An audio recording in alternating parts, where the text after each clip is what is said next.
Hey everyone, it's NFL Combine time again, and without any preamble, I'm going to read to you my rankings for all of the quarterbacks in the 2016 NFL Combine leading to the NFL Draft. Brandon Doughty, Jared Goff, Trevor Boykin, Vernon Adams, Paxton Lynch, Kevin Hogan, Dak Prescott, Cody Kessler, Nate Sudfeld, Vernon Adams, Connor Cook, Joe Stave, Jacoby Brisket, Carson Wentz, and finally, Josh Woodruff.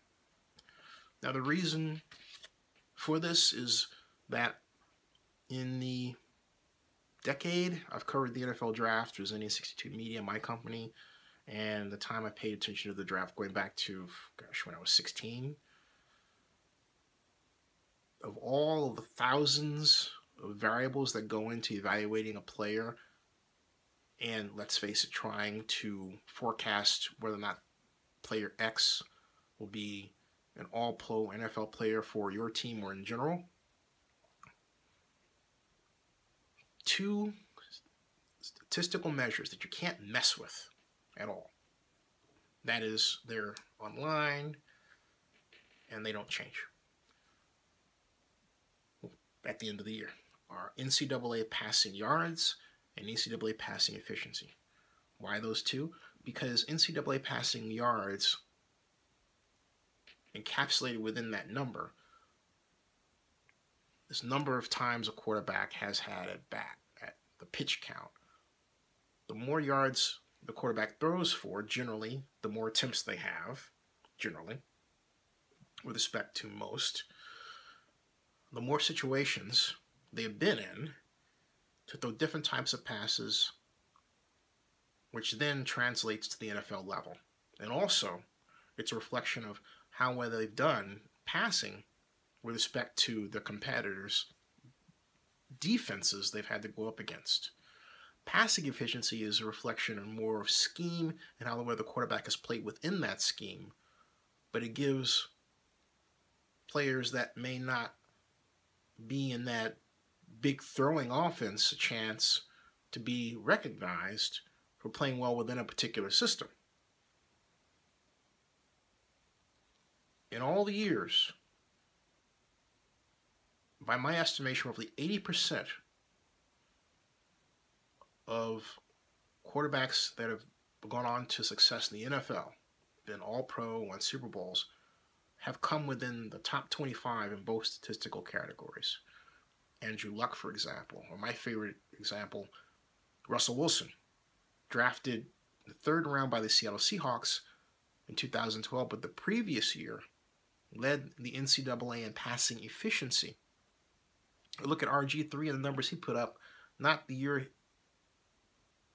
just the season before he came out, but the previous year.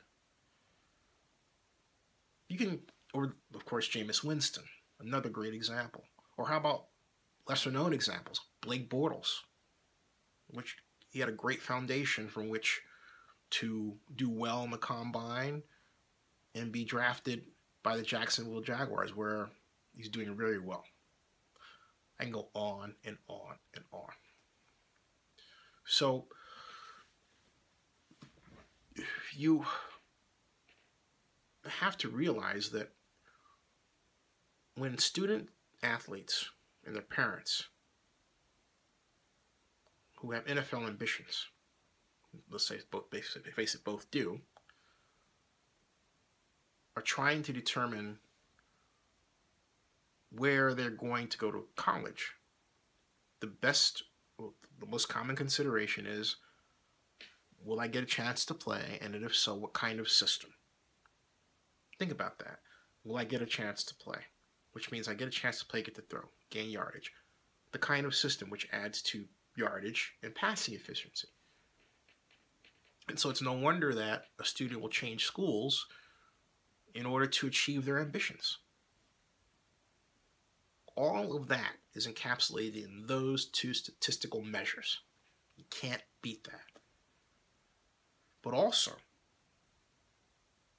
any quarterback that doesn't go to a school within the top tier isn't in that category, and arguably has no barometer for us to say that person can play an FBS level, which immediately translates to an NFL level, because we're talking about NFL level speed. Don't forget that. The difference between a slant pass that might work at a lower level, but then is jumped on by the cornerback in the SEC. So that is why I say Carson Wentz does not belong at the top tier, because I can't rank him here. His stats don't fit, because this is a reflection of top talent. Carson has to prove that he can play at the NFL level. Now, I know at this point I can hear a lot of you screaming, but let me explain something to you. Somebody will almost inevitably cry that North Dakota State has had a great record in the past against top-tier schools. They might talk about, say, a game against Iowa State. But the bottom line is Carson Wentz himself does not have that record. And he broke his wrist last year. So how do you go from having a statistically subpar year? Forget for the moment he's not at FBS level. Forget that for a second, all right? Even if he were, his stats wouldn't be enough to put him in the top 25, okay? So because of that, you would have to go to the year before that, where he had a fighting chance. But the point that I'm making is that he has no body of work that says, hey, like Paxton Lynch, I beat Ole Miss. I threw for 384 yards and 3 touchdowns, as Paxton Lynch did when Memphis upset Ole Miss last year. See what I'm getting at?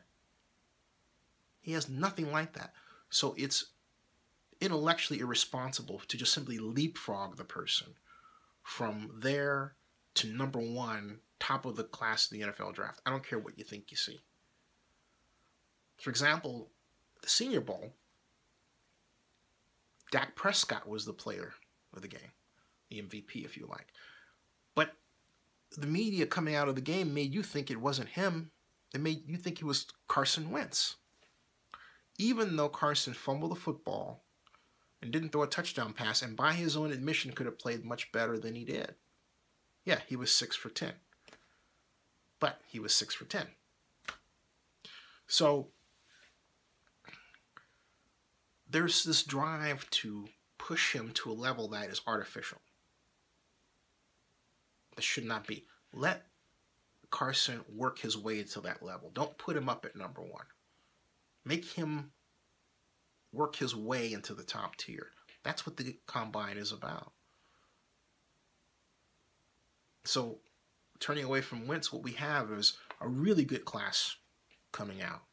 And we have solid players. Jared Goff at number 2, who arguably could be number 1. And you've got a set of players in the middle that, and Kevin Hogan's a sleeper.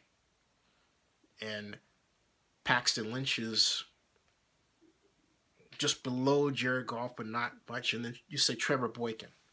That's the other thing you're yelling about. You're saying, and I know what you're saying. Boykin got arrested. He broke curfew. He went into a bar. He got into a fight, and he allegedly hit a police officer. Or, if you like, hit a police officer. I hear you. I get you. That's why I put an asterisk by his name. But, folks, he's at the NFL Combine. I repeat, he is at the NFL Combine.